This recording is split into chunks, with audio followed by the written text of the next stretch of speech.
Shalom Bapak Ibu Saudara yang terkasih dalam Tuhan Yesus Kristus. Sungguh kesempatan yang sangat luar biasa kalau saat ini kita boleh bersama-sama kembali menikmati kasih Tuhan lewat ibadah online hari ini. Saat ini mari kita siapkan hati kita, pikiran kita untuk memberikan yang terbaik bagi nama Tuhan lewat pujian penyembahan kita. Kami bersyukur Tuhan, kalau saat ini Tuhan, kami boleh kembali lagi untuk datang kepadamu Tuhan.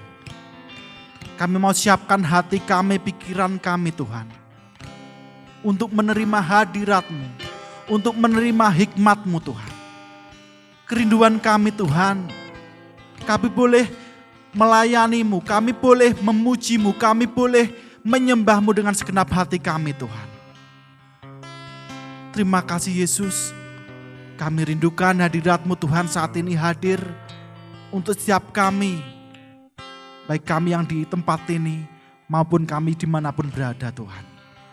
Terima kasih Tuhan Yesus, Engkau sungguh baik, Engkau begitu baik dalam kehidupan kami. Haleluya, terpujilah nama-Mu Yesus. Bapa Kau setia.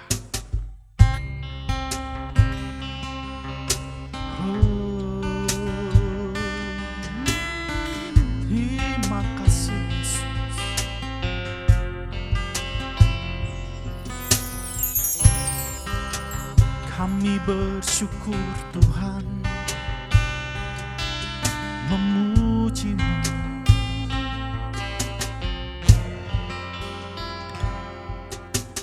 Bapa Kau setia, takkan meninggalkan, dan ku percaya Engkau milikku dan ku milik-Mu. Kerinduanku tinggikan nama-Mu, karena ku tahu Engkau dalamku dan ku dalam-Mu. Ubah hatiku seputih hati-Mu, setulus salib-Mu, kasih-Mu Tuhan. Biar mataku seperti mata-Mu, pancarkan kasih-Mu. Ku mau jadi seperti-Mu. Terima kasih Tuhan, inilah kerinduan kami, jadi seperti-Mu Yesus. Bapa Kau setia,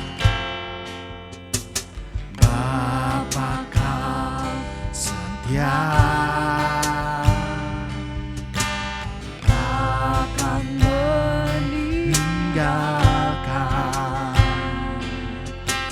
dan ku percaya Engkau milikku dan ku milik-Mu. Kerinduanku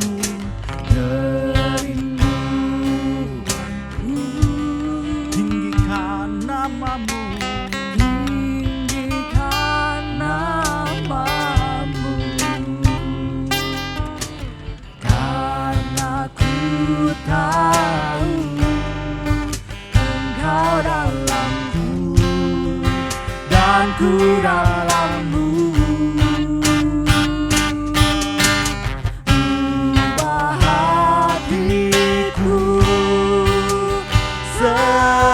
seputih hatimu, setulus salibmu, kasih-Mu Tuhan. Biar mataku seperti mata-Mu, pancarkan kasih-Mu. Ku mau jadi ubah hatiku, ubah hatiku seputih hati-Mu, setulus salib-Mu, kasih-Mu Tuhan.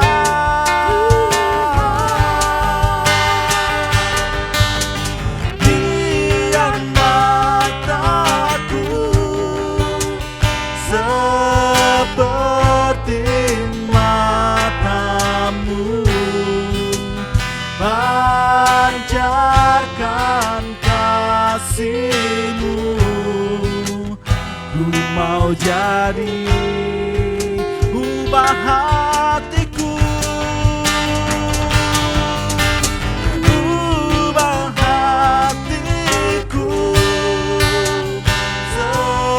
seputih hati-Mu, setulus salib-Mu, kasih-Mu Tuhan. Biar mataku seperti mata-Mu, pancarkan kasih-Mu. Ku mau jadi, ku mau jadi, ku mau jadi,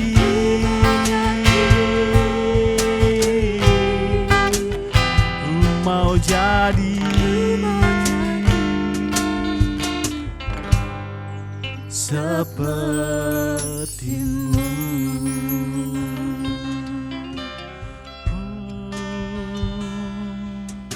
Ku mau jadi seperti-Mu Yesus.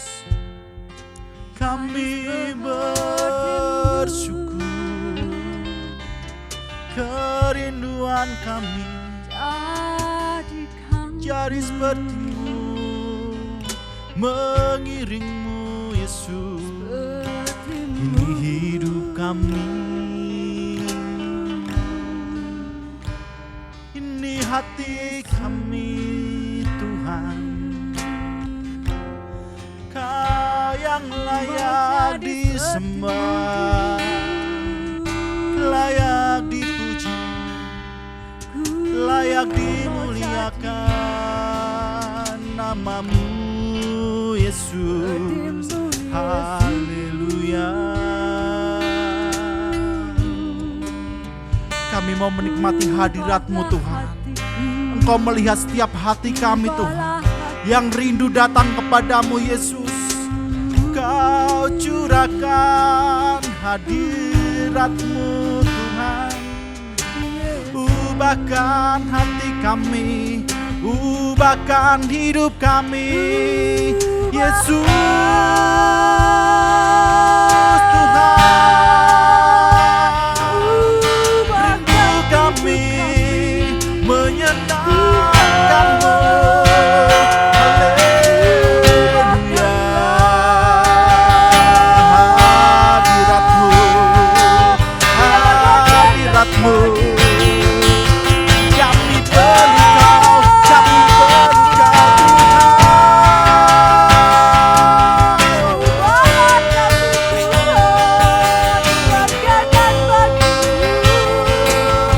Terima kasih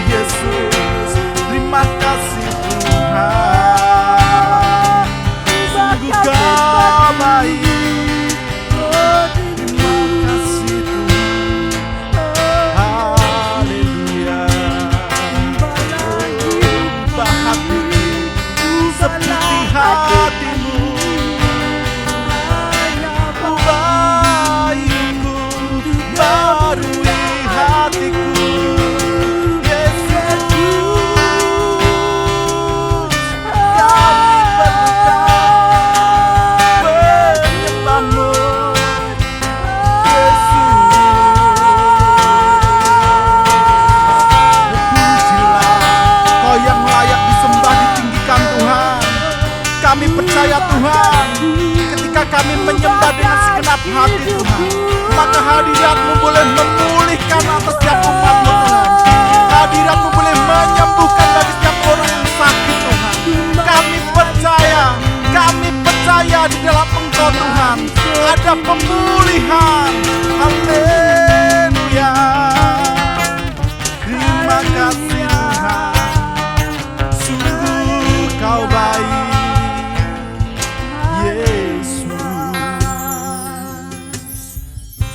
Terima kasih Tuhan, kami mau seperti-Mu Yesus. Semakin hari semakin disempurnakan selalu di setiap kehidupan kami. Haleluya. Ku mau seperti-Mu Yesus, disempurnakan selalu dalam segenap jalanku, memuliakan nama-Mu. Ku mau seperti-Mu Yesus, disempurnakan selalu Tuhan. Sempurnakan selalu dalam segenap jalanku, memuliakan nama-Mu. Ku mau seperti-Mu Yesus, ku mau seperti-Mu. Semakin hari semakin disempurnakan Tuhan.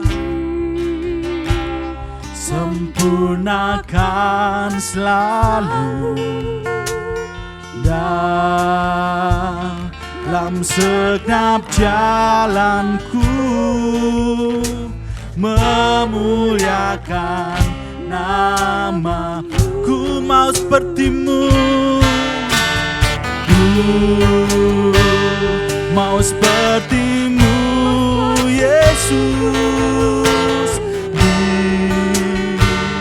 disempurnakan selalu dalam segenap jalanku, memuliakan nama. Ku mau seperti-Mu, ku mau seperti-Mu Yesus, disempurnakan selalu dalam segenap jalanku, memuliakan nama-Mu, memuliakan nama-Mu, memuliakan nama-Mu.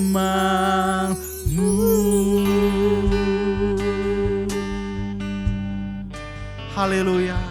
Terpujilah nama-Mu Tuhan. Dan saat ini Tuhan kami siap bersorak-sorai memuji memuliakan nama Tuhan. Hanya di dalam nama Tuhan Yesus kami berdoa. Haleluya. Amin. Shalom saudara. Haleluya. Dialah satu-satunya sumber kuat kita, sumber dari segala-galanya. Haleluya. Mari kita bersama-sama memuji nama Tuhan, mengagungkan Dia. Kaulah satu-satunya. Oweyo, oweyo, oweyo, oweyo, oweyo, oweyo. Kaulah satu-satunya, sumber dari segalanya. Kau kebenaran yang selalu ku pegang, Kau keyakinanku, bersinar terang, Yesus Tuhan.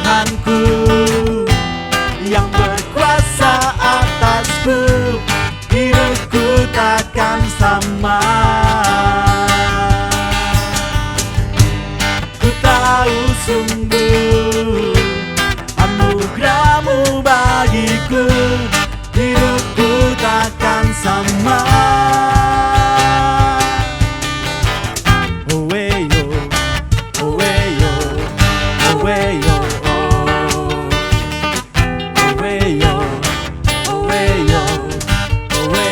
Kaulah satu-satunya, Kaulah satu-satunya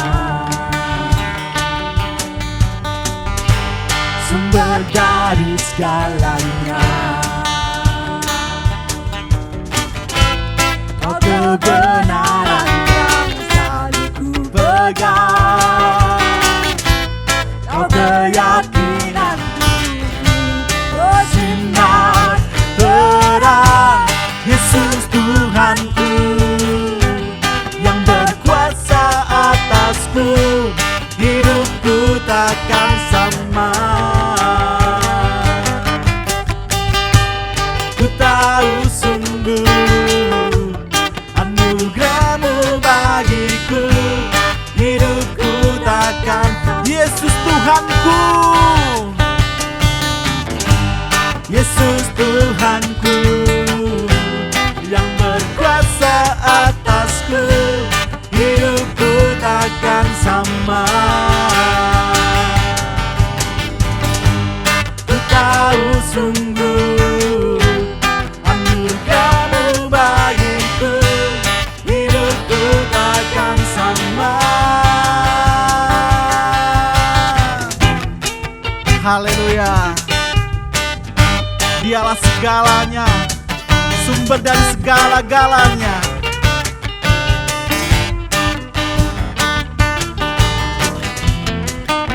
Terima kasih Tuhan.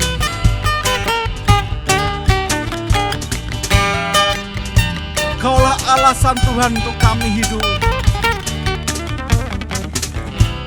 Kaulah alasan untuk ku hidup, hanya menyenangkan-Mu. Kaulah alasan, Kaulah alasan untuk ku hidup, hanya menyenangkan-Mu.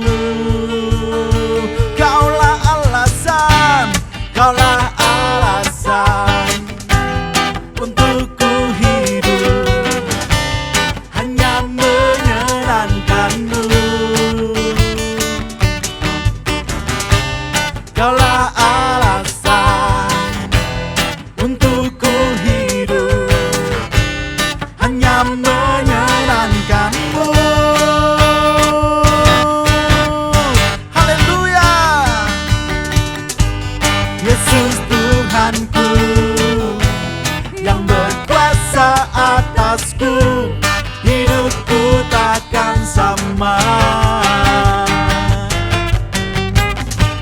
Ku tahu sungguh anugerah-Mu bagiku, hidupku takkan sama. Yesus Tuhanku, Yesus Tuhanku yang berkuasa atasku, hidupku takkan sama.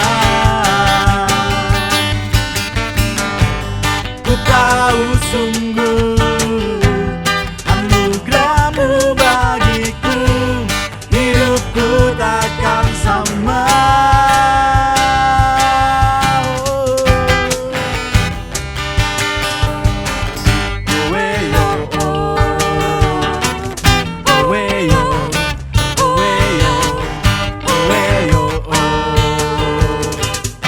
Haleluya.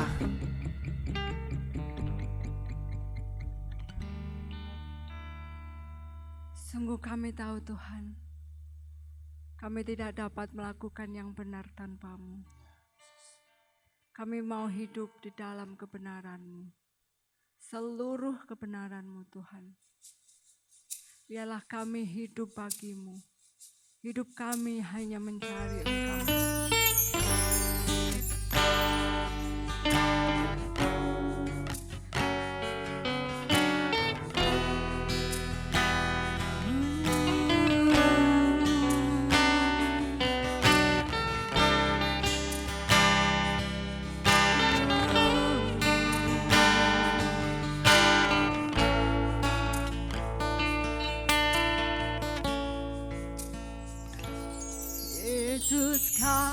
kebenaran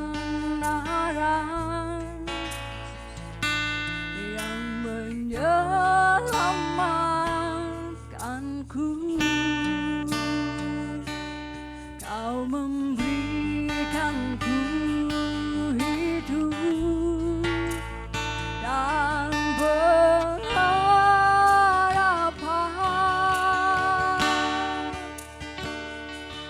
Ku ikut kehendak-Mu, ku perlu anugerah-Mu. Kau nyatakan janji-Ku kepadamu.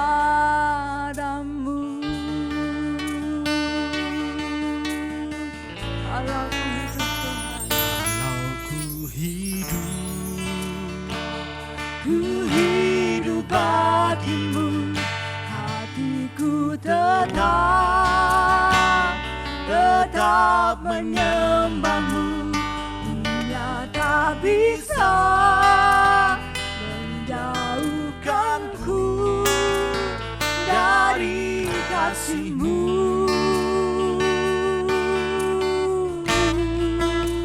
Selama ku hidup bagi-Mu, mataku tetap memandang-Mu. Dunia tak bisa menjauhkanku dari kasih-Mu.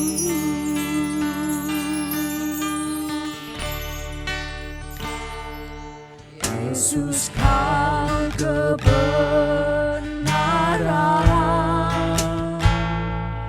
yang menyelamatkanku. Kau memberikanku hidup dan pengharapan.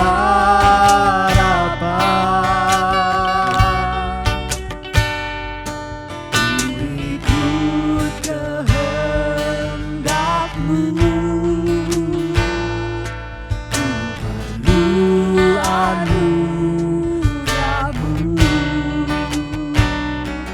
Ku nyatakan janji-Ku kepadamu.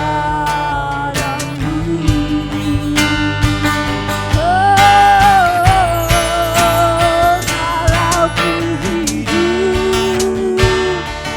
hidup bagi-Mu, hatiku tetap menyembah-Mu. Dunia tak bisa menjauhkanku dari kasih-Mu. Selama ku hidup bagi-Mu, mataku tetap memandang-Mu. Dunia tak bisa menjauhkanku dari kasih-Mu.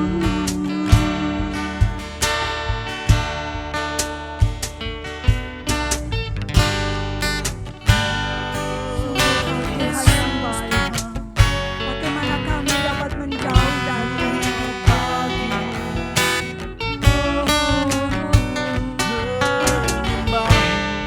dunia pun tak bisa menjauhkanku dari kasih-Mu, Tuhan.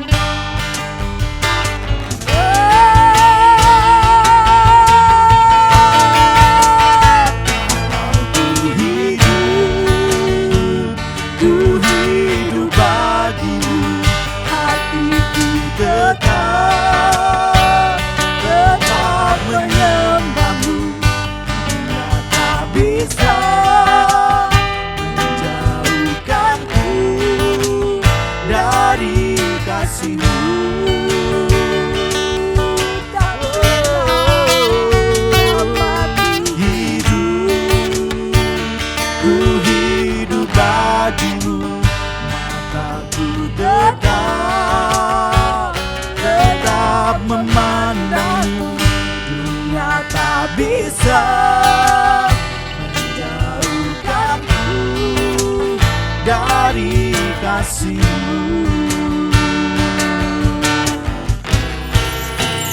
Walau ku hidup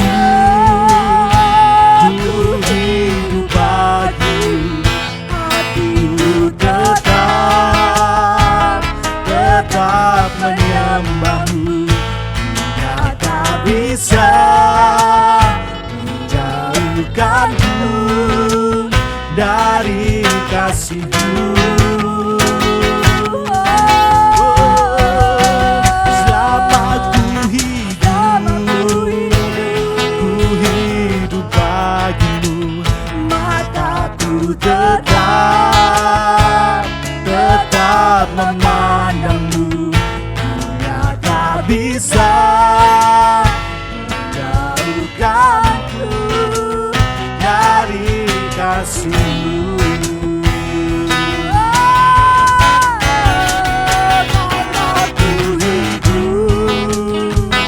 Ku hidup bagi-Mu, hatiku tetap menyembah-Mu. Dunia tak bisa menjauhkanku dari kasih-Mu. Selama ku hidup bagi-Mu, mataku tetap memandang-Mu. Dunia tak bisa menjauhkanku dari kasih-Mu. Dunia tak bisa menjauhkanku dari kasih-Mu. Dunia tak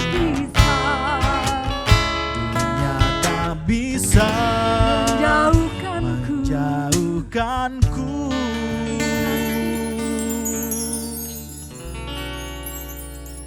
dari kasih-Mu.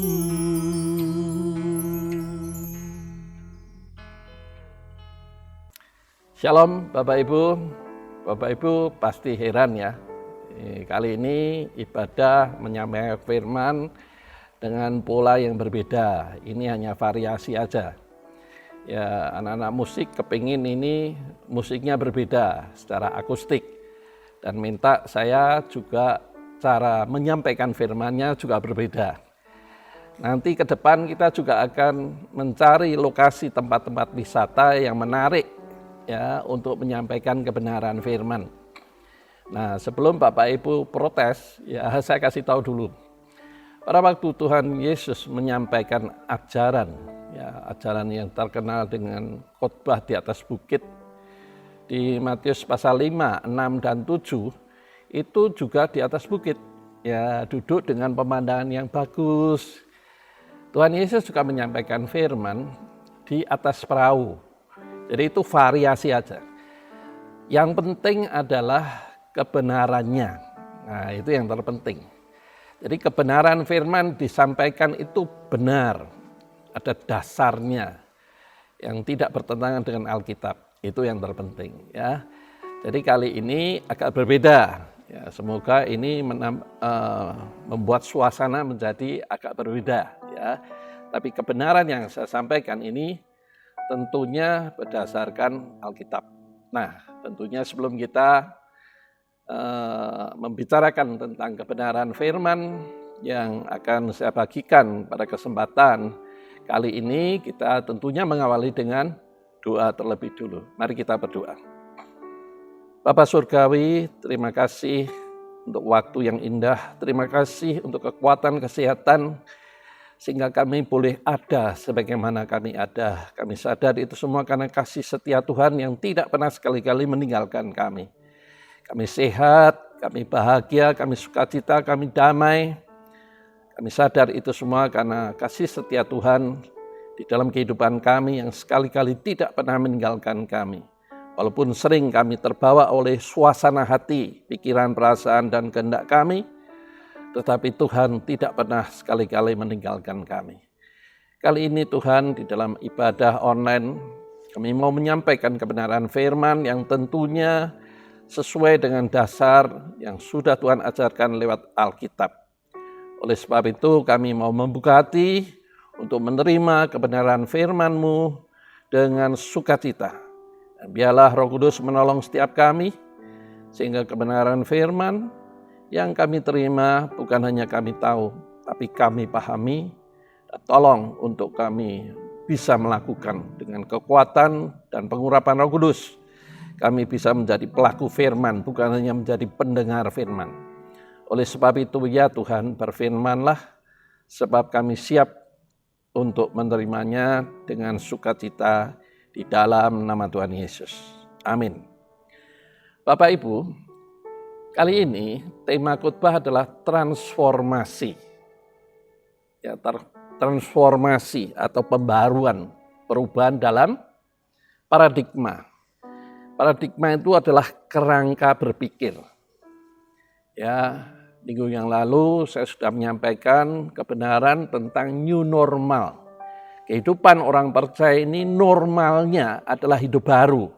Hidup baru dalam rencana Tuhan, bukan hidup baru dalam pengertian new normal yang saat ini karena pandemi COVID-19 ini, sehingga gaya hidup baru harus kita biasakan. Pakai masker, kemana-mana harus pakai masker, jaga jarak, ya, social distancing, kemudian kita harus rajin, suka cuci tangan, dan waktu bicara itu harus jaga jarak. Kemudian kita harus dibiasakan kalau bicara jangan dekat-dekat. Nah itu new normal karena pandemi. Tetapi new normal sebagai orang percaya itu harusnya sesuatu yang baru sebelum kita percaya Tuhan. Dan setelah percaya Tuhan kita harus meninggalkan yang lama dan yang baru. Sesuai dengan standar Tuhan. Itu yang dimaksud new normal. Nah bagaimana kita? Nah kali ini saya akan menyampaikan. New normal itu bisa terjadi kalau paradigma, konsep, kerangka berpikir kita juga berubah. Kalau kerangka berpikir kita tidak berubah, ya tidak mungkin itu hal yang baru kita akan hidupi atau jalani. Ya, kehidupan kita masih lama, pakai kerangka pikir kita yang lama, paradigma yang lama. Nah ini yang menyebabkan kita hidupnya tidak berkenan di hadapan Tuhan. Dan kalau tidak berkenan ya kita seperti menjalani hidup ini sendirian dalam dunia ini. Ya, karena tidak dituntun Tuhan, kita selalu menentang. Nah ini yang dimaksud dengan hidup masih mengandalkan logika, paradigma, atau konsep berpikir lama kita. Jangan begitu ya. Kita harus betul-betul menjalani kehidupan baru dalam Tuhan. Dengan pengertian sesuai apa yang Tuhan mau atau Tuhan kehendaki. Nah, di dalam transformasi paradigma ini, ada seorang pakar kepemimpinan, ya saya tidak sebutkan namanya, mengatakan, bagaimana seorang bisa mengalami perubahan dalam kepemimpinannya, leadership-nya. Ya, yaitu kalau dirinya mau dirubah terlebih dahulu. Personal dari si pemimpin ini harus mau berubah dulu. Kalau dia sendiri tidak mau berubah, ya tidak mungkin. Ya, dia akan mengalami perubahan atau transformasi. Itu pakar kepemimpinan yang mengatakan hal ini. Nah, bagaimana sebuah perusahaan mengalami perubahan? Kalau sistem maupun manajemennya juga mau dirubah. Nah, di dalam situasi seperti saat ini, ya pandemi COVID-19 ini, semua kerja di kantor. Jadi cara kerjanya beda, tidak perlu keluar rumah. Di dalam kantor, lewat internet, dia bisa menyampaikan ya tugas dan kewajibannya sebagai pekerja. Nah ini yang disebut decoupling. Decoupling itu artinya betul-betul meninggalkan cara yang lama, sama sekali tidak mengambil. Tetapi mengambil suatu tindakan baru, atau istilahnya mengikuti era 4.0 ya, 4.0, 4.0. Nah, seperti itu decoupling, artinya sistem pola cara itu harus dirubah. Nah, kehidupan itu juga seperti itu. Ya, kehidupan rohani juga seperti itu. Inilah waktunya betul-betul kita mengalami perubahan, transformasi. Tanpa mengalami perubahan, kita bingung, percayalah. Kita masih ingat masa-masa lalu, tidak bisa. Perusahaan juga begitu. Perusahaan kalau tidak berubah sistemnya, maka semua dipegang sendiri. Itu namanya tidak mengalami perubahan. Diserahkan orang, tinggal dikontrol. Yang penting ada sistemnya. Nah, inilah yang harus kita pahami tentang yang disebut transformasi dalam paradigma. Dalam perusahaan seperti itu, kalau sistem, ya manajemen perusahaan itu tidak mau dirubah, ya salah sendiri. Artinya dia tidak mau mentransformasi sistem manajemen di dalam perusahaannya. Ya. Oleh sebab itu, inilah waktunya sebetulnya. Seperti ibadah tidak boleh dalam gedung. Ya, kemarin sudah saya singgung, kalau ibadah dalam gedung itu kita tidak tahu siapa itu yang OTG, orang tanpa gejala. Tubuhnya tidak pernah merasa panas, tidak pernah batuk. Tapi ketika di swab, diambil darahnya, diperiksa di laboratorium, ternyata virus COVID-19-nya sangat kuat. Nah, itu yang disebut orang tanpa gejala. Nah, kalau seperti itu kita deteksinya dari mana? Ya, masuk gedung, misalnya kasih termogan di termometer normal 36, sekian. Tetapi ketika diambil darahnya baru tahu ada virusnya enggak. Nah, terus gimana ini? Ya, akhirnya akan menulari. Yang sehat ikut tertular dari orang yang OTG itu. Ya, Bapak Ibu bayangkan. Di dalam aturan pemerintah, protokol pemerintah itu orang yang lansia. Lansia itu bisa 55 ke atas atau 60 ke atas. Saya sudah 67. Dah boleh dong. Lalu siapa yang mimpin? Ya, yang muda-muda. Ya, bisa bayangkan. Dan nyanyi 1-2 lagu.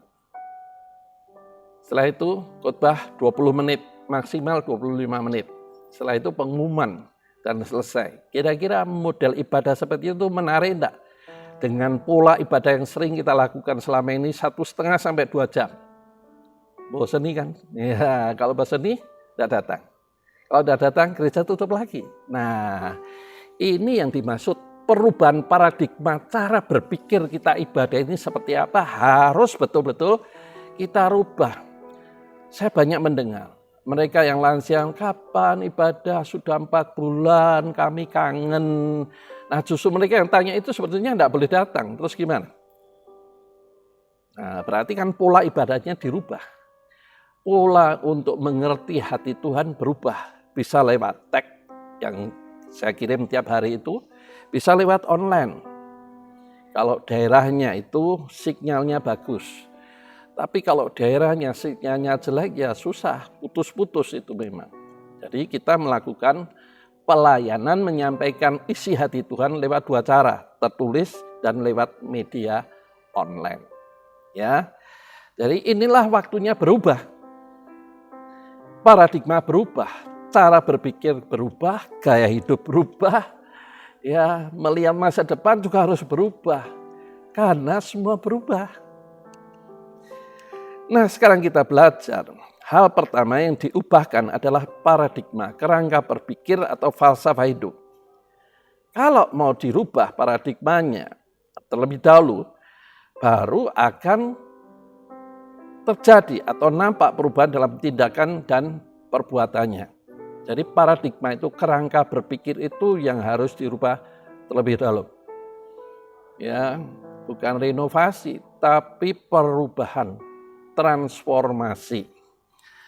Ya, itulah sebabnya konsep berpikir seseorang harus dimulai dari kerangka berpikirnya, mau dirubah atau tidak.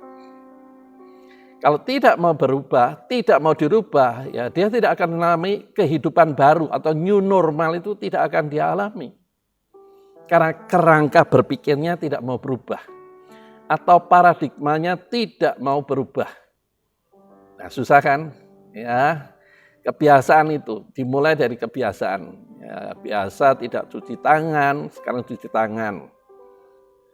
Salaman, pegang benda apapun, kalau keluar rumah maksudnya, itu harus segera cuci tangan. Kalau tidak ada air ya pakai hand sanitizer. Itu cara kebiasaan baru. Nah, kalau itu dibiasakan, ya minimal kita tidak tertular lewat droplet, ya.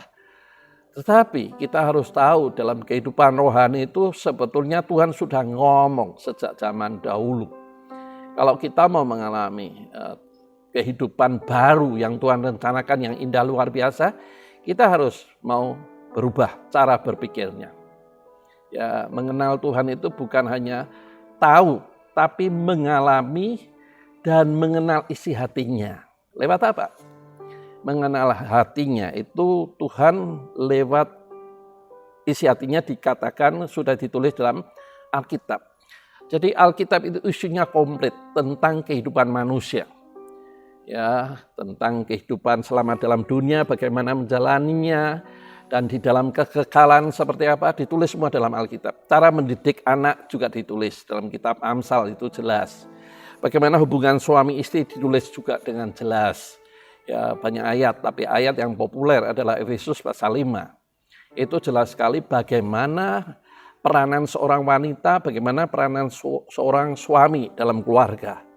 Ya, bagaimana menjalani kehidupan yang sehat, pola makan, gaya hidup. Jelas sekali Alkitab menulis. Ya. Nah, kalau itu hanya sebagai pengetahuan, berubah enggak? Enggak. Jadi ini kerangka berpikir saat menerima firman itu menentukan. Kalau kita menerima firman dengan sukacita, itu dikatakan dalam Matius 13 itu seperti menyediakan tanah hati yang subur, bukan tanah yang berbatu atau tanah hati yang tipis, ya. Sehingga mendengar firman sukacita karena isinya janji-janji berkat. Tapi sebentar begitu masalah hilang lagi, artinya mati lagi itu imannya, ya. Nah, itu berarti kerangka berpikirnya, mindsetnya yang harus betul-betul berubah. Kalau tidak berubah, ya dia tidak akan mengalami yang disebut transformasi. Nah, sekarang kita masuk. Kalau ingin perubahan baik secara lahiriah maupun rohani ya, harus ada perubahan dahulu. Dalam apa?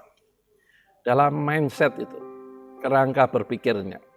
Ya, 2 minggu yang lalu saya sampaikan tentang bagaimana merencanakan hidup dengan dasar Ulangan 28 ayat 13. Karena rancangan Tuhan itu adalah membawa kita terus naik dan tidak pernah turun jadi kepala dan bukan ekor.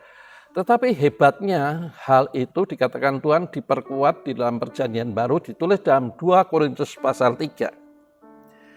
Kalau Bapak Ibu nanti baca di rumah 2 Korintus pasal 3 ayat 1-6 itu menjelaskan bagaimana Tuhan memimpin umat pilihannya di masa lalu.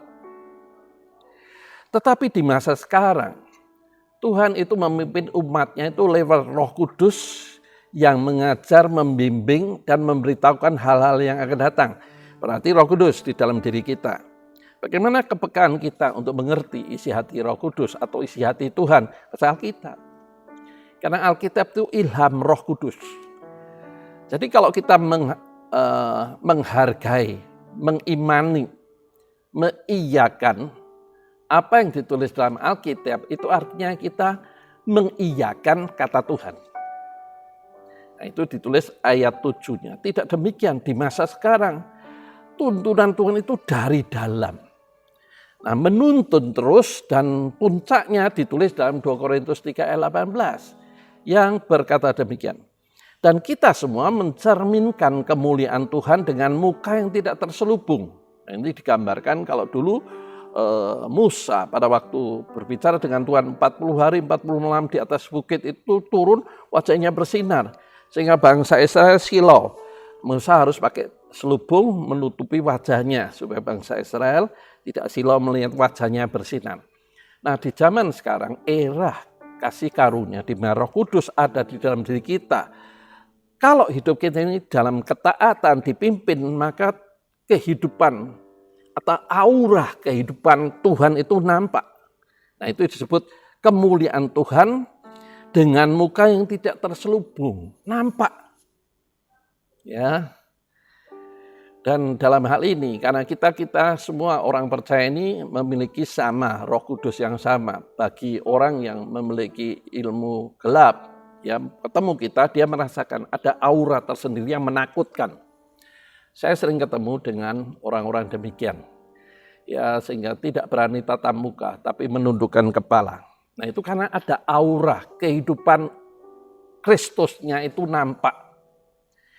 Nah ini yang dimaksud di dalam 2 Korintus 3 ayat 18. Jadi kalau kita mengalami perubahan, maka kita akan dipimpin ke sana.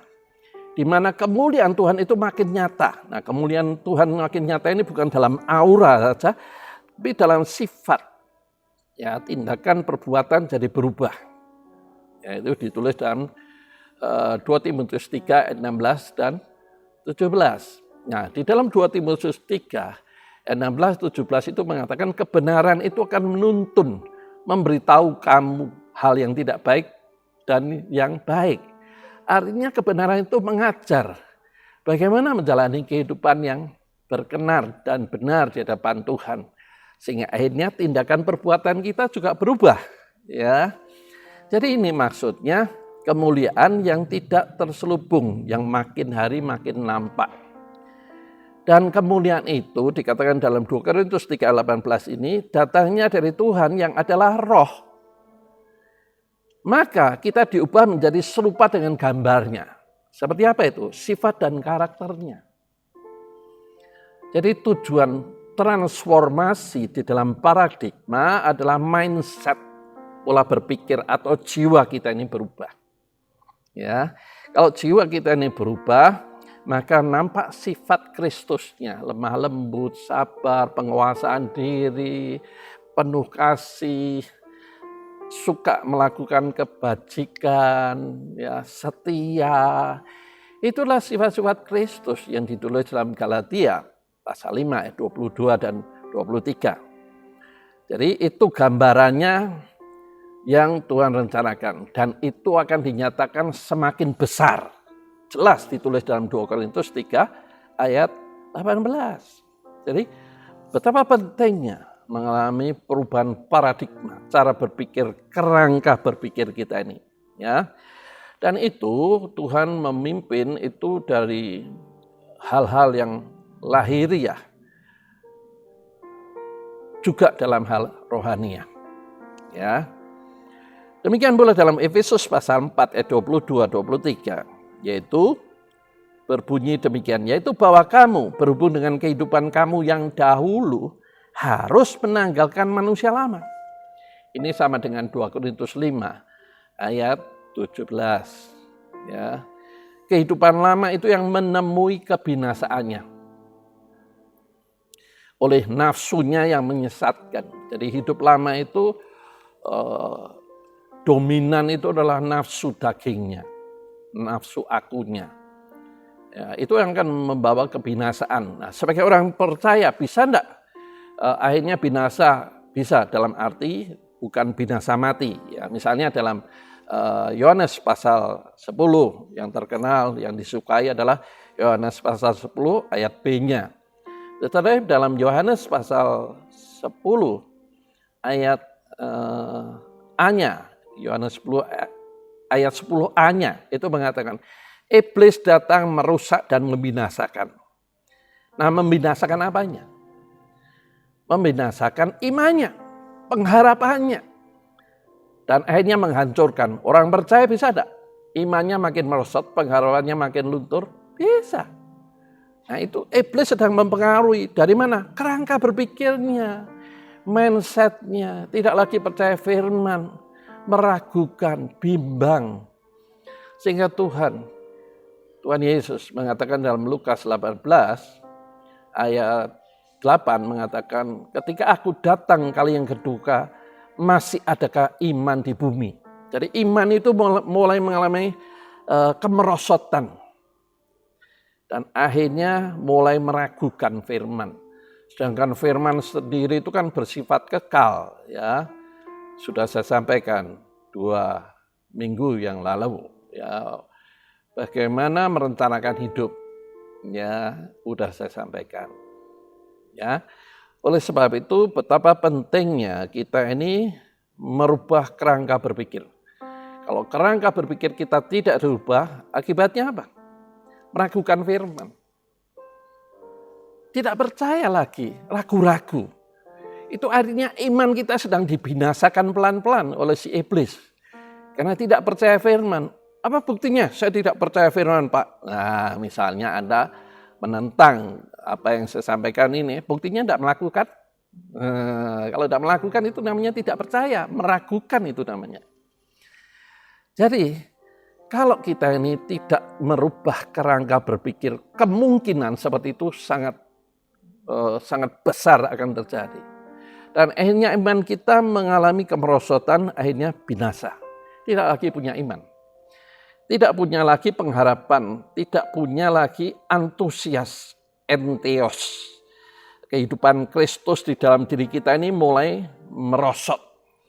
Tidak lagi antusias. Orang yang seperti ini jelas dia tidak berjalan dalam iman. Dan akhirnya bisa dihancurkan iblis. Orang-orang yang seperti ini. Nah, itulah sebabnya penting kan. Kita memiliki kerangka berpikir atau paradigma. Nah, untuk menuju ke sana, maka kita harus dibaharui, transformasi di dalam roh dan pikiran. Ya, di dalam roh. Jadi kalau kita mengimani firman, percaya firman, maka tidak takut roh jahat. Ya, karena rohnya sudah kuat. Nah, orang-orang yang sejak kecil hidup dalam lingkungan, orang yang selalu mengatakan tentang hal-hal yang mistik dan menakutkan, malam tidak boleh keluar, banyak setan, gentayangan, jangan lewat kuburan, ya, kalau jam 6 sore setan mulai keluar, dan seterusnya itu mempengaruhi roh, sehingga ada was-was dan khawatir. Tapi kalau kita melakukan firman, itu hilang dengan sendirinya. Di mana saja, kapan saja, lokasi apa saja, tidak perlu takut. Karena Tuhan beserta, Immanuel. Ya, itu rohnya. Setelah itu pikiran itu dalam jiwa. Yang sering kali saya sebut struktur jiwa. Pikiran, perasaan, dan kehendak. Nah, 3 komponen di dalam hati atau dalam jiwa inilah yang paling sulit. Nah, itulah sebabnya kerangka berpikir harus dirubah. Atau paradigma harus dirubah. Sehingga kita dengan rela untuk mengikuti apa yang menjadi kehendak Tuhan.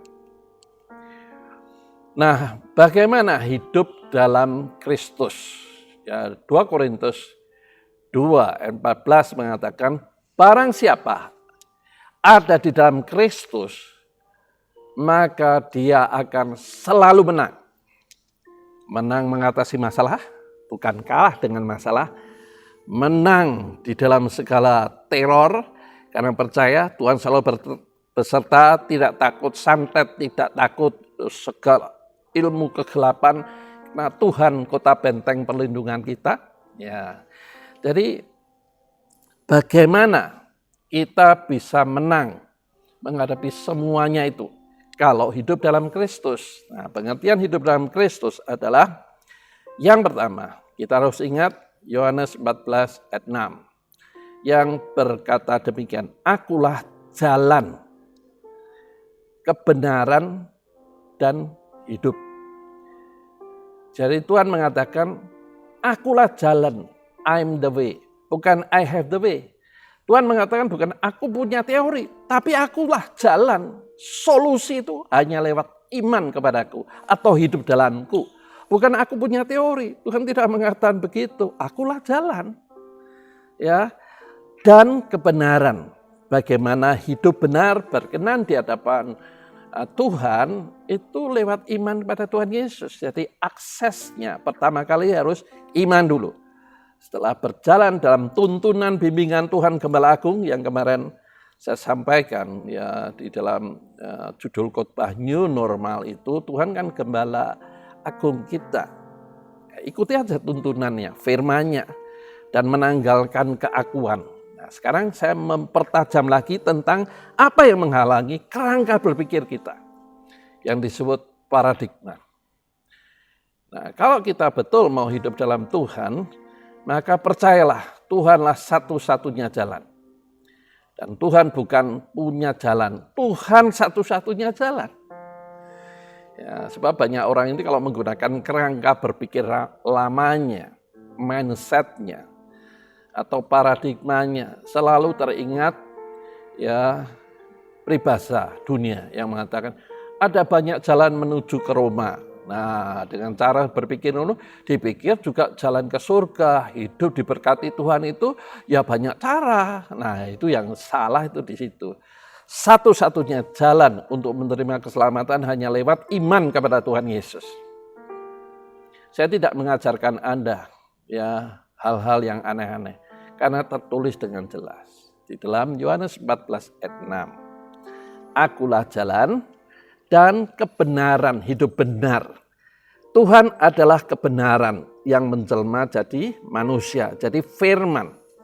Firman itu adalah kebenaran, ya, aletheia. Ya, aletheia adalah kebenaran ilahi, ya. Itulah yang harus menjadi pegangan, pedoman. Sebagaimana Mazmur 119 ayat 105 mengatakan bahwa Tuhan itulah terang, pelita, suluh, jalan bagi orang hidup yang benar.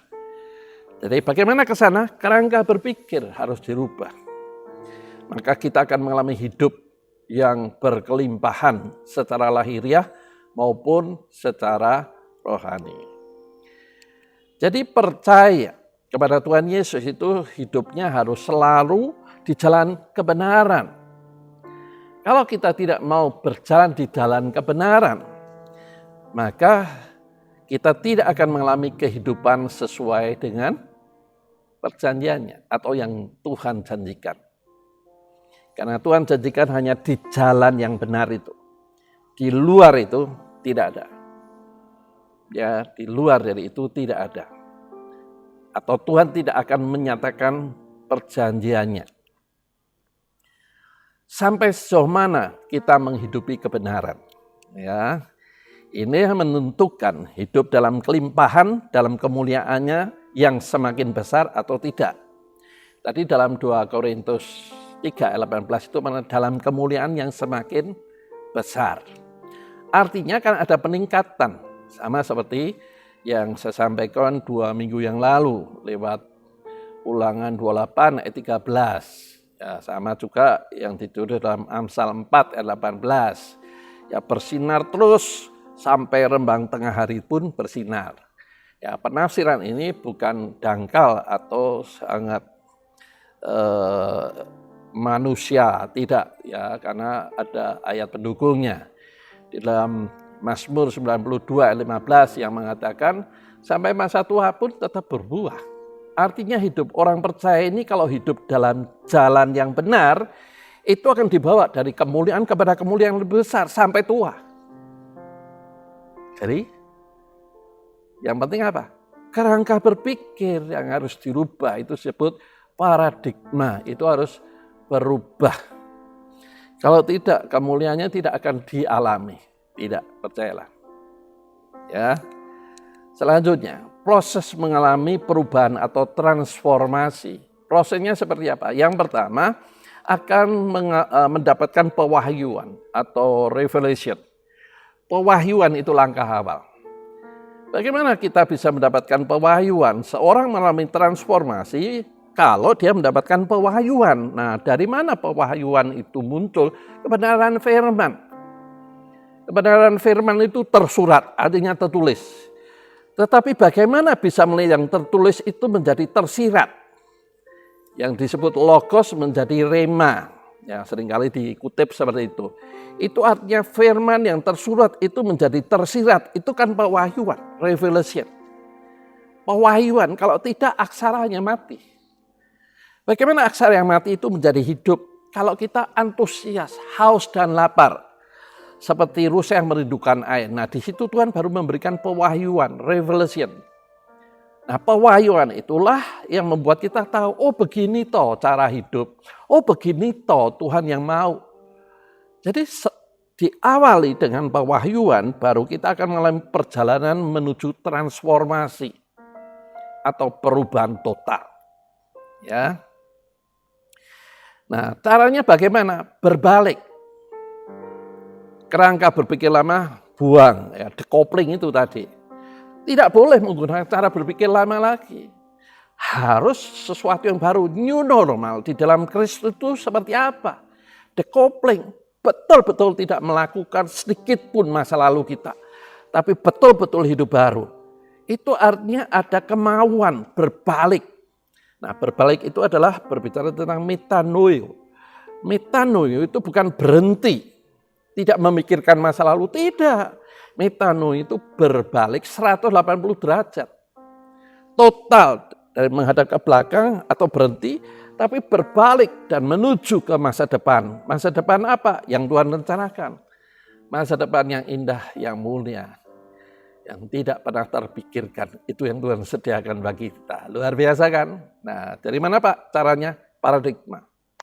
Sehingga ketika membaca Alkitab bukan hanya yang tersurat saja, tapi ada sesuatu yang tersirat. Nah, yang tersirat itu disebut pewahyuan atau rema, ya. Dari logos yang aksara yang mati menjadi hidup itu dari pewahyuan, revelation. Nah, itulah yang akan membawa kita perubahan. Di dalam Alkitab, dalam 2 Korintus 3 ayat 14, ayat 16, itu ditulis dengan jelas begini. Bangsa Yahudi tidak bisa memahami isi Alkitab, kecuali dia berbalik kepada Kristus. Baru ada tirai selubung yang terbuka, dikoyakkan begitu. Ya, jadi bangsa Israel tidak mudah. Buktinya apa? Mereka selalu mengkaitkan, nanti saya singgung ya, ada tulisannya itu. Ya, selalu mengkaitkan segala sesuatu yang disampaikan Rasul Paulus tentang Injil itu selalu dikaitkan dengan Taurat. Ya, sedangkan Taurat sudah digenapi Tuhan Yesus. Selalu, ya, sehingga Rasul Paulus kecewa. Nanti saya singgung, ada ayatnya. Jadi, bagaimana caranya mengalami transformasi pewahyuan? Pewahyuan bisa kita dapat kalau kita memahami firman bukan yang tersurat, tetapi yang tersirat. Yang tersirat itu muncul atau pewahyuan. Muncul ketika kita berbalik kepada Kristus, metanoia. Dari yang lama berbalik kepada yang baru, itu kerangka pikirnya harus dirubah. Ditulis dengan jelas dalam 2 Korintus pasal 3, 14. Bangsa Israel selama ini ada tirai yang menyelubungi ketika membaca surat para nabi. Ketika mereka berbalik kepada Kristus baru disingkapkan. Sama seperti Rasul Paulus. Rasul Paulus itu ahli kitab. Itulah sebabnya disebut orang Farisi. Dan dalam surat-suratnya, dalam kitab perjanjian baru itu 2/3 kitab perjanjian baru itu kan penulisnya Rasul Paulus. Itu banyak mengutip apa yang tertulis atau yang ditulis oleh para nabi di zaman dahulu. Bangsa Israel selama tidak mau berubah, sama seperti Paulus belum berubah. Dia malah menyiksa orang percaya waktu itu. Tapi ketika dia mengalami perjumpaan dengan Kristus, dalam Kisah Rasul 9, baru Rasul Paulus berbalik. Dan akhirnya terbuka itu. Tulisan-tulisan para nabi itu menjadi jelas. Saudara dan saya, ketika membaca Alkitab menjadi jelas ketika mau berbalik kepada Kristus sungguh-sungguh. Itu rahasianya. Nah, setelah itu baru mengalami reformasi atau reformation. Ya, setelah dapat pewahyuan, ikuti kehendaknya, ya, baru kita akan mengalami perubahan. Belum dapat pewahyuan, menunjukkan kita belum rela berubah. Atau belum rela dibaharui. Selalu menentang. Ya, jadi terjadi perdebatan di dalam logika kita. Itu artinya paradigmanya tidak mau dirubah. Sebab hanya dibaharui atau reformasi yang menghasilkan pembaruan. Transformasi. Bapak Ibu harus tahu, Ya, kata-kata ini saya gunakan bukan sok tahu dalam bahasa Inggris, saya tidak tahu banyak kata-kata kalimat dalam bahasa Inggris, tapi kata-kata ini sangat bagus ketika dikaitkan dengan apa akibatnya. Jadi kalau kita tidak mau direformasi, maka Tuhan izinkan kita mengalami revolusi. Tekanan dalam hidup. Jadi kata-kata ini sangat mudah untuk dipahami. Ya, kalau kita tidak mau dibaharui, maka kita akan mengalami tekanan hidup. Jadi tekanan hidup itu tujuannya agar mau mereformasi diri sampai terjadi seperti apa yang Tuhan rencanakan. Jadi tekanan hidup itu sebetulnya diizinkan hanya satu, supaya kita ini tidak lagi mengandalkan aku, tidak lagi mengandalkan pengalaman, pengetahuan, tapi betul total mengandalkan Tuhan Yesus. Ya, kalau enggak ya silahkan, Anda akan jatuh bangun. Dan akhirnya kalau sudah mentok baru menyerah. Nah, mosok kita menunggu seperti itu? Ya jangan dok. Ya. Setelah itu restorasi. Ya, setelah terjadi reformasi, direstorasi atau dibangun ulang. Maka Tuhan akan menyatakan kemuliaannya. Ya, jadi kalau kita mau dibangun ulang, ditata ulang cara berpikir, kerangka berpikir kita menurut kehendaknya, artinya kita ini mau merelakan hidupnya direstorasi. Ya, dibaharui, dibangun kembali. Lewat apa? Batu-batu yang hidup. Ya, firman itu digambarkan seperti batu dan batu penjurunya adalah Tuhan Yesus sebagai batu karang. Nah, kebenaran firman itu seperti batu-batu yang menata sebuah bangunan sampai jadi bangunan utuh. Itu namanya kita mau direstorasi. Hidup kita mau dibangun lewat kebenaran firman. Nah, ukuran hidup sudah direstorasi adalah kebenaran itu makin nampak ya, dalam kepribadian Kristus. Bapak Ibu kalau membaca di dalam Matius 22 ayat 12 sampai 14 itu mengatakan banyak yang dipanggil, sedikit yang dipilih. Tapi ukurannya apa? Di dalam Matius 22 ayat 12 itu menjelaskan bahwa tuan rumah yang mengundang setiap orang di pasar di jalan itu datang ke pesta, tetapi dia tidak berpakaian kebenaran. Sehingga akhirnya dibuang ke tempat kertak gigi. Nah, kertak gigi itu Hades di dalam bahasa Yunaninya, di mana tempat kegelapan yang penuh dengan penderitaan. Itu tempat membuang orang yang tidak mengenakan pakaian pesta. Artinya apa? Orang hidup ini harus mengenakan kebenaran sebagai kebenaran yang menutupi keburukan, dosa, ketelanjangan. Ya, jadi kebenaran itu bukan kalau bisa, tapi harus. Ya, beberapa waktu yang lalu saya mendapatkan pewahyuan. Tugas saya ini adalah sebagai gembala mempersiapkan jemaat sebagai mempelai wanitanya. Berbicara tentang mempelai wanita, siapa mempelai prianya? Tuhan Yesus, ditulis dalam Wahyu 19 ayat 7 dan 8. Maka mempelai wanita itu harus berpakaian lenan yang putih, yaitu kebenaran hidup.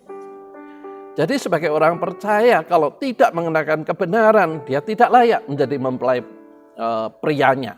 Nah, celaka kita. Ya, jadi kebenaran itu salah satu cara yang akan merestorasi, merubah, menata ulang kehidupan kita yang lama jadi baru. Ukurannya apa? Nampak pribadi Kristus atau buah-buah roh. Nah, kalau hidup mencerminkan pribadi Kristus, maka kemuliaannya makin nyata. Secara lahiriah maupun rohaniah. Ya, Tuhan pasti memenuhi, mencukupi kebutuhan kita, minimal itu.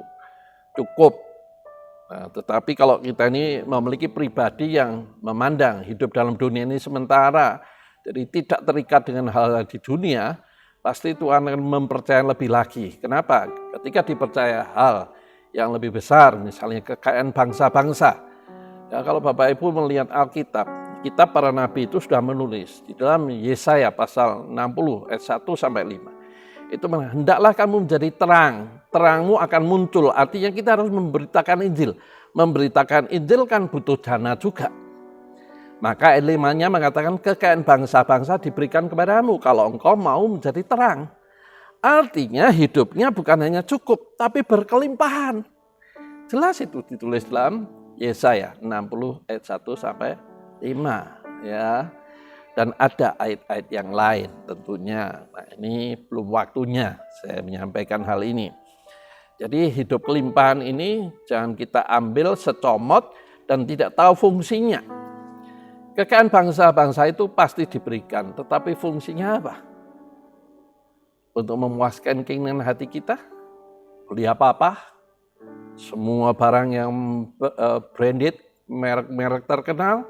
Tidak, untuk mensupport penginjilan. Nah, itu dia. Kalau orang sudah tahu tujuan hidupnya adalah menjadi terang, menjadi garam dan terang, itu ditulis dalam Matius pasal 5 ayat 13, 16. Jadi Yesaya 60 ayat 1 sampai 5 maupun Matius itu ada kaitannya semua. Para nabi sudah menulis. Juga para rasul di dalam Perjanjian Baru menulis. Itulah sebabnya betapa pentingnya hidup kita direstorasi. Amin. Nah, seperti apa toh hidup dalam Kristus?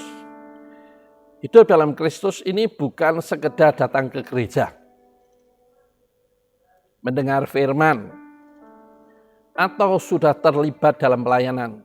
Tidak, bukan itu. Itu memang langkah awal. Hidup dalam Kristus itu bukan sekedar tahu firman. Karena belajar selama bertahun-tahun di gereja, apalagi Bapak Ibu mencatat, ya, buletin-buletin itu kan khotbah saya minggu sebelumnya, semua punya. Atau Bapak Ibu belajar ya lewat sekolah teologi secara online misalnya. Bukan itu, hidup dalam Kristus itu bukan itu. Bukan berstatus pendeta, ya, hamba Tuhan. Itu tidak menjamin bahwa dia hidup dalam Kristus. Ya, sebab hidup dalam Kristus yang sesungguhnya adalah hidup menurut rencana dan kehendaknya. Di dalam Roma pasal 10 ayat 1 sampai 3 itu menjelaskan, aku tahu mereka sangat giat, berani mati, tetapi tanpa kebenaran. Nah, jadi hidup dalam Kristus itu bukan pengetahuannya, bukan kesetiaannya, tetapi hidup dalam kebenaran. Itu hidup dalam Kristus yang benar. Itu seperti itu. Nah, dari situlah maka Tuhan akan menuntun kepada hal-hal yang lebih besar. Yang terakhir, transformation. Perubahan hidup. Karena taat hidup sesuai firman. Jadi tanpa perubahan dimulai dari paradigma, kerangka berpikir dulu. Sehingga akhirnya terjadi perubahan hidup lama jadi baru. Perubahan hidup selaras firman-Nya lebih dulu baru Tuhan mau mempercayakan janji-janjinya. Ku punya janji, ya, ku punya mimpi, gitu ya. Contohnya, kita menginginkan Tuhan memberkati hidup kita dalam keuangan. Ini contohnya hidup dalam kebenaran, ya. Kita sendiri tidak mengembalikan milik Tuhan. Persepuluhan itu milik Tuhan. Tuhan memberikan 100%. Berkat itu sumbernya dari Tuhan. Susah payah tidak membuat engkau kaya. Jadi kalau kita ini diberi berkat Tuhan, merasa enggan mengembalikan. Kalau kita diberkati 1 juta, kita mau mengembalikan 100.000. Karena itu milik Tuhan. Sehingga yang 90 itu bisa dinikmati. Pak, itu kan hanya ditulis dalam Perjanjian Lama. Maleakhi 3 ayat 10 sampai 12. Ya, tetapi sebetulnya dalam Perjanjian Baru total hidup kita. Tidakkah engkau tahu bahwa hidupmu bukan milikmu lagi, tapi milik Kristus? Nah, 1 Korintus 6 ayat 19, 20 itu artinya hidup kita total. Jadi apa yang dalam hidup kita itu milik Tuhan. Tuhan hanya minta melihat kesetiaan hormatnya kepada Tuhan. Kalau persepuluhan aja tidak mengembalikan, maka dalam Maliaki 3 itu ditulis, ya, maka itu tidak akan dinikmati. Yang 90 itu tidak dinikmati. Di dalam Hagai pasal 2 itu juga jelas. Kalau engkau hanya memikirkan diri sendiri, tidak pernah memikirkan Tuhan atau hamba-hamba Tuhan yang terlibat di dalam pelayanan, maka kamu sedang menaruh berkat di kantong yang bocor. Pengkhotbah 6 ayat 1 dan 2 menjelaskan juga. Tuhan memberkati seseorang tapi Tuhan tidak mengizinkan untuk menikmatinya. Akan susah kan seperti itu. Jadi hidup dalam kebenaran itu dalam seluruh area. Persepuluhan itu sebetulnya Tuhan itu bukan miskin sampai ngemis gitu, enggak. Tuhan hanya melihat. Nah, bagaimana dengan hamba Tuhan itu Tuhan bisa punya banyak cara, ya. Berkat itu tidak tergantung dari jemaat lokal, bisa dari jemaat lain yang digerakkan Tuhan. Tetapi yang rugi siapa? Jemaat lokal. Karena barang siapa menabur pasti menuai, barang siapa memberi pasti diberi. Jadi ini salah satu kebenaran. Kalau persepuluhan aja tidak mau, gimana hidup aja tidak cukup? Ya selamanya tidak cukup, karena Tuhan sedang menguji. Apakah kau percaya masa depanmu, hari esok Tuhan yang jamin?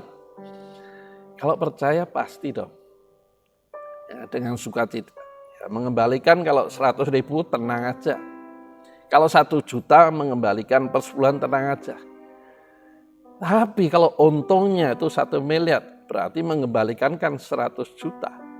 Nah itu sudah mulai awal. Wah 100 juta kenaan pendeta nih.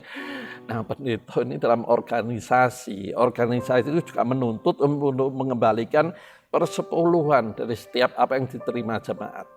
Gereja melakukan, ya tanya Pak Yusa itu yang dengan setia mengembalikan persepuluhan kepada pusat BPH.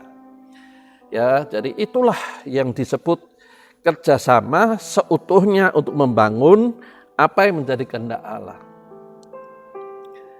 Kemudian mengabaikan mengembalikan milik orang lain, bayar hutang. Ya, inilah yang menyebabkan harta miliknya tidak diberikan Tuhan. Bapak Ibu bisa membaca nanti dalam Lukas 16 ayat 11 12. Jadi bayar itu harus, kalau enggak ya harta yang menjadi milik kita tidak dikembalikan. Percayalah, firman Tuhan itu ya dan aman. Hukum Alkitab itu berlaku selama-lamanya. Jadi kalau orang suka utang tapi tidak pernah suka bayar, ya selamanya akan mengalami seperti itu. Gali lubang tutup lubang. Jadi ini konsep kebenaran. Hidup dalam Tuhan itu seperti itu konsep-konsepnya. Jadi kalau kita tidak suka mengembalikan milik Tuhan, ya silakan. Karena Tuhan sendiri. Ya saya ini ngomong gini bukan berarti saya kekurangan, tidak. Tuhan mencukupkan dengan caranya yang ajaib.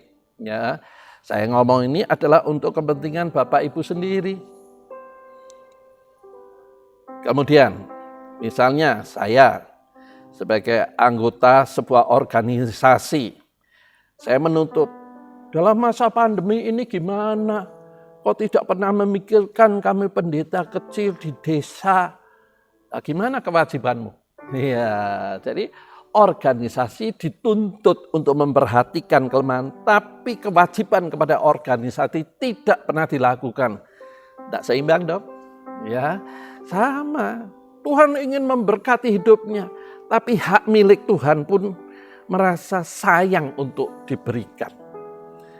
Ya, gimana? Pendeta ini sudah kaya, saya aja masih berjalan kaki, pendetanya naik mobil. Ya, itu jangan mengukur semua menurut kondisinya. Ya, jangan-jangan kalau Bapak Ibu setia mengembalikan, nanti pendetanya naik mobil, Bapak Ibu naik pesawat. Ya, kan kalah pendetanya. Jangan berpikir seperti itu. Itu karena berpikir sangat jealous, iri dan dengki. Itu artinya kerangka berpikirnya belum berubah. Sebab Alkitab memberitahukan kalau kamu memberi tangan kanan, tangan kiri jangan tahu. Nah, artinya kan tidak minta kecuali kalau diprovokasi oleh pendeta. Lihat, kalau engkau mengembalikan ini, maka kamu akan menikmati 30 kali lipat, 60 kali lipat, 100 kali lipat. Diprovokasi seperti itu, ini apa? Memberikan dengan pengharapan dapat 100 kali lipat. Itu kan judi namanya. Itu bukan rela, itu diprovokasi untuk jiwa judinya muncul. Tidak boleh dong. Tidak boleh seperti itu. Jadi ini kebenaran-kebenaran ini dirubah, bisa dilakukan kalau kerangka berpikir atau paradigmanya berubah. Ingin sembuh dari penyakit, tetapi tidak memperhatikan firman. Sedangkan firman itu menyembuhkan seluruh tubuh. Tanpa pengabdian kepada Tuhan sebagai Raja, pasti dia tidak akan malah berbuat. Tadi saya katakan firman itu menyembuhkan, ayatnya ada. Ya, di dalam Amsal pasal 4 ayat 20. Perhatikan, renungkan kebenaran, hikmat. Di Amsal itu tulis hikmat, tapi firman sebetulnya. Karena Tuhan itu adalah hikmat. Jadi firman itu diperhatikan, direnungkan, dan jadikan bagian hidupmu, ayat 21-nya, maka ayat 22-nya, menjadi kesembuhan seluruh tubuhmu. Firmannya jelas kan? Jadi menjadi pelaku firman itu menguntungkan tubuh. Dulu saya waktu mudanya itu alergi macam-macam. Ya, tapi hari ini makan apa saja tidak ada masalah. Kenapa? Karena firman itu sudah menyembuhkan alergi tubuh saya. Itu buktinya. Ya. Jadi kalau kita mau mengalami semua janji Tuhan yang berkaitan dengan lahiriah maupun rohaniah, pertama kita harus berubah paradigmanya. Contoh belum ada perubahan paradigma. Nah ini contoh yang tadi saya singgung. Galatia pasal 3 ayat 1, 2, dan 3. Siapakah yang mempesona kamu? Ayat 1-nya. Jadi Rasul Paulus itu jengkel. Ya, Rasul Paulus kan juga manusia. Ya, jengkel kepada bangsa Yahudi. Bangsa Yahudi sudah mendengar Injil, tetapi paradigma tentang Tauratnya belum diubah. Maka ketika mendengar Injil selalu dikaitkan sesuai dengan konsep Tauratnya. Yang mengatakan begitu. Misalnya, kamu boleh percaya Tuhan, tapi kamu harus tetap disunat. Nah, ini Paulus kecewa ya kepada bangsa Yahudi yang selalu mengaitkan kebenaran dengan Taurat. Bangsa Yahudi mengatakan, ya kalau kamu, ayat Galatia 5 ayat 2, yang mengatakan kalau kamu percaya Yesus, kamu harus disunat. Ya, kalau tidak disunat, kamu tidak layak. Wah, ini kan selalu dikaitkan dengan Taurat. Karena bangsa Yahudi itu mulai disunatkan karena perjanjian Abraham dengan Tuhan. Dari kata Abram menjadi Abraham, ketika Abraham dan anak keturunannya disunat. Itu Kejadian pasal 17 ayat 1 sampai 11. Jadi percaya Yesus harus disunat. Ya jangan dong seperti itu. Karena di dalam Kristus itu bukan masalah hal lahiriah, tapi iman rohnya itu yang penting. Baru mempengaruhi jiwa dan akhirnya ke tubuh gitu. Kecuali kalau memang ya ini sunat ini kan kecuali kalau memang ada gangguan ya di dalam alat kelaminnya sehingga perlu dioperasi, itu beda lagi kasusnya ya. Tapi pengertian secara umum bangsa Yahudi pada masa itu sehingga Rasul Paulus, siapakah yang telah mempesona kamu, menyihir kamu? Itu karena paradigmanya belum dirubah. Sehingga orang percaya harus selalu disunat. Siapa yang ngomong itu? Paulus kan kecewa sekali kepada bangsa Yahudi yang seperti itu. Selalu dikaitkan dengan sunat. Ya, kenapa seperti itu? Karena baca Alkitab hanya yang tersurat, bukan yang tersirat. Kita orang percaya di era kasih karunia ini jangan seperti itu. Jadi Bapak Ibu, kita harus melihat kesimpulan dari reformasi, transformasi dari paradigma ini adalah saat mendengar firman atau membaca, menyambut dengan rasa hormat sukacita, ada kerinduan mau tahu apa yang Tuhan katakan. Itu yang pertama. Sikap seperti itu artinya kita membaca firman, menerima pewahyuan. Sehingga apa yang tersurat menjadi tersirat. Itu langkah pertama. Yang kedua, reformasi. Kita mau mulai menata hidup kita sesuai kehendaknya. Itu artinya kita mau direformasi. Kebalikannya, kalau kita tidak mau direformasi, maka kita mengalami revolusi. Susah payah terus. Jangan dong. Ya. Dan selanjutnya, setelah direformasi, kita mau direstorasi. Dibangun menurut rencana Tuhan. Amin. Saya percaya Bapak Ibu kalau mau direformasi, paradigma, kerangka berpikirnya, hidup Bapak Ibu tidak akan menjadi sama lagi. Amin. Mari kita berdoa. Bapak Surgawi, hamba sudah menyampaikan isi hatimu, sekarang waktunya Engkau Roh Kudus yang akan menjelaskan lebih jauh lagi apa yang masih tidak berkenan di hadapan-Mu.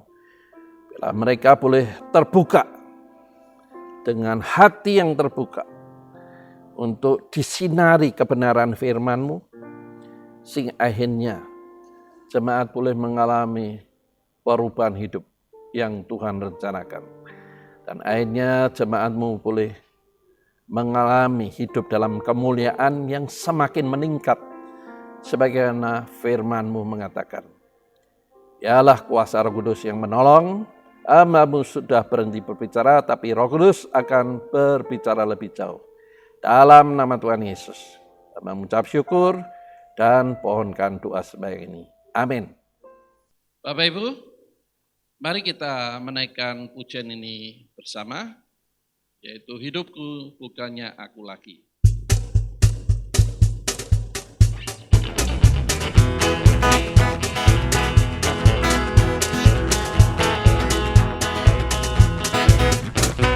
Hidupku bukannya aku lagi, tapi Yesus dalamku.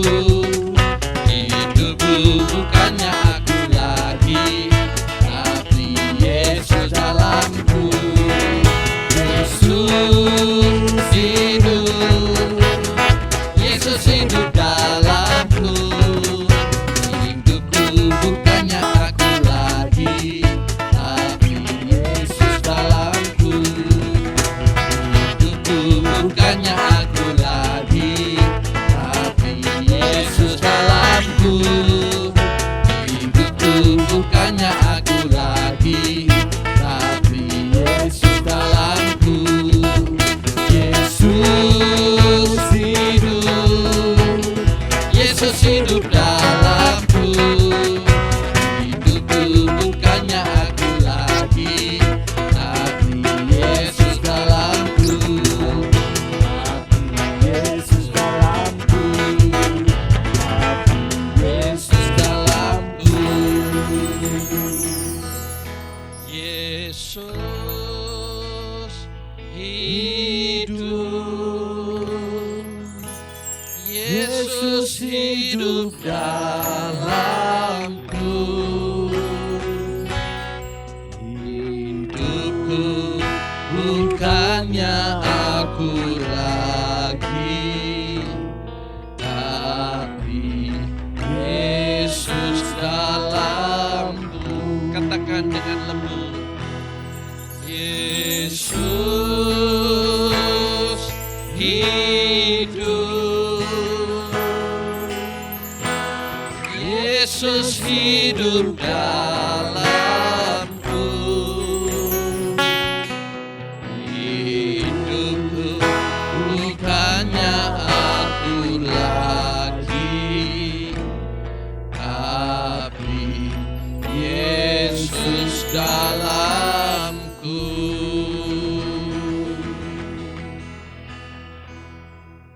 Konsep ini akan merubah paradigma kami. Bahwa hidup kami bukan milik kami lagi.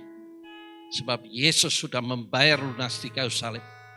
Hidupku bukan milikku lagi. Tapi Yesus yang menjadi milik hidupku. Tuhan tolong kami. Supaya paradigma, cara berpikir kami, kerangka berpikir kami betul-betul berubah. sehingga kami boleh menjalani kehidupan dalam rencana Tuhan yang begitu baik dan mulia. Tolong kami, tolong jemaat-Mu, tolong setiap orang yang melihat tayangan ini, sehingga betul-betul hidupnya mengalami perubahan, transformasi terjadi dalam hidupnya. Terima kasih Tuhan, kami terima firman-Mu dengan sukacita di dalam nama Tuhan Yesus. Amin. Bapak Ibu, kita perhatikan pengumuman.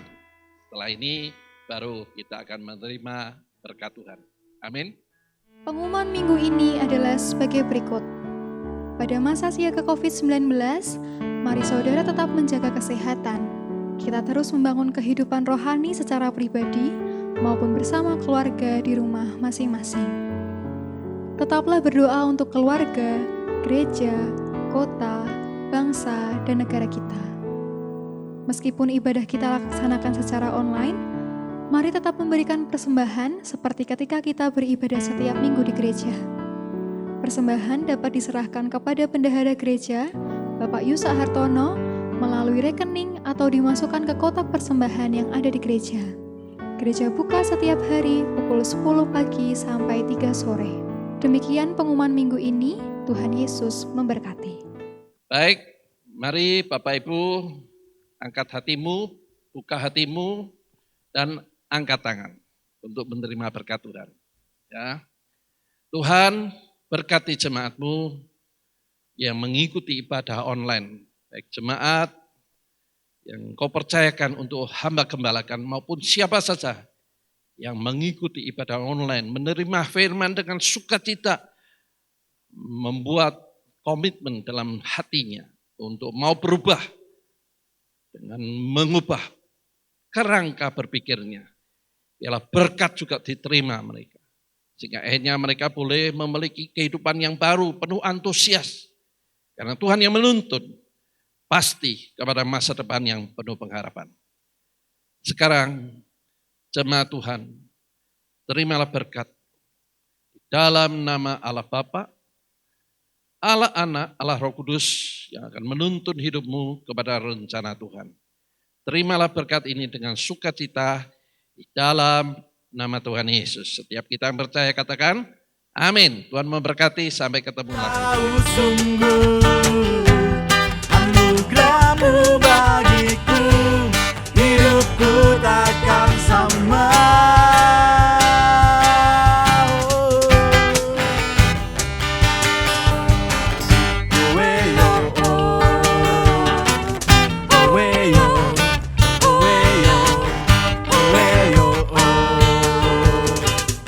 Haleluya.